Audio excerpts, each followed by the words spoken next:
Bonjour à tous, soignants indépendants, le rendez-vous des indépendants.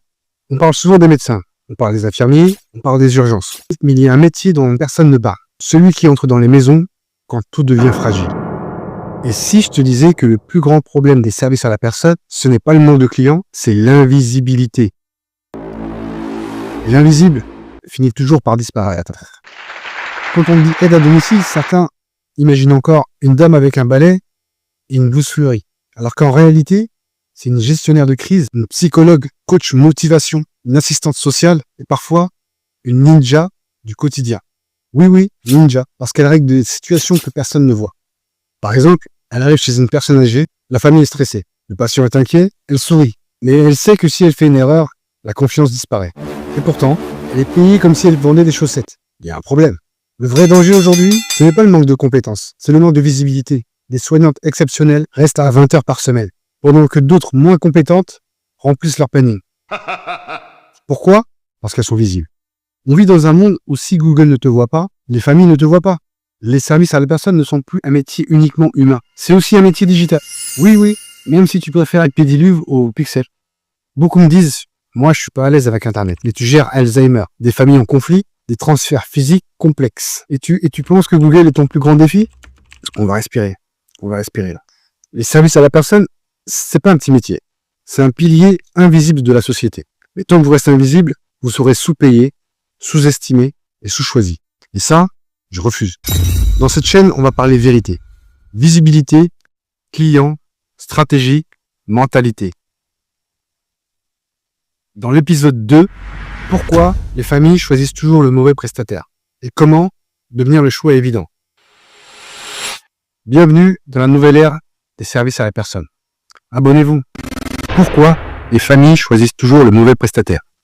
Et comment devenir le choix évident? Une famille cherche une aide à domicile. Elle tape sur Google. Elle clique sur le premier résultat. Et elle fait le mauvais choix. Pas parce que le prestataire est mauvais, mais parce que le meilleur choix n'était pas visible. Et ce meilleur, c'est peut-être vous. Je sais pas. Imagine, Marie, 84 ans. Sa fille habite à 300 km. Elle est paniquée. Elle n'a pas le temps de comparer 12 profils.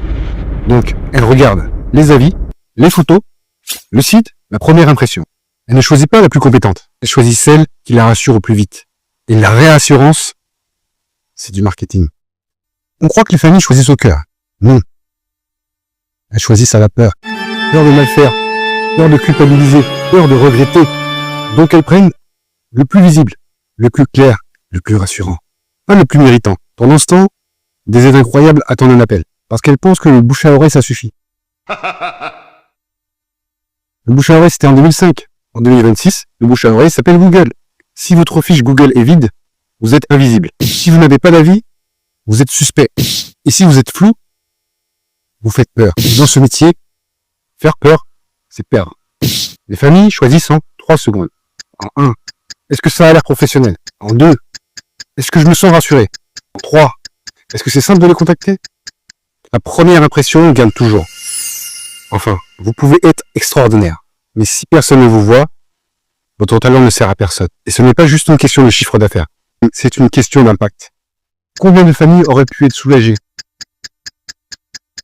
si elles vous avaient trouvé? Bonne nouvelle, ça ne demande pas des milliers d'euros. Ça demande de la stratégie. Visibilité, avis client, présence. Clair, message, simple. Vous ne devez pas devenir influenceuse ou influenceur. Vous devez devenir évidente ou évident. Le problème du secteur, ce n'est pas la compétence, c'est le manque de positionnement. Dans le prochain épisode, je vous montre comment obtenir vos 10 premiers avis clients, même si vous partez de zéro. Donc arrêtez d'être la meilleure cachée. Devenez le choix évident. Ciao les amis. Abonnez-vous. Soyez indépendants. Ciao.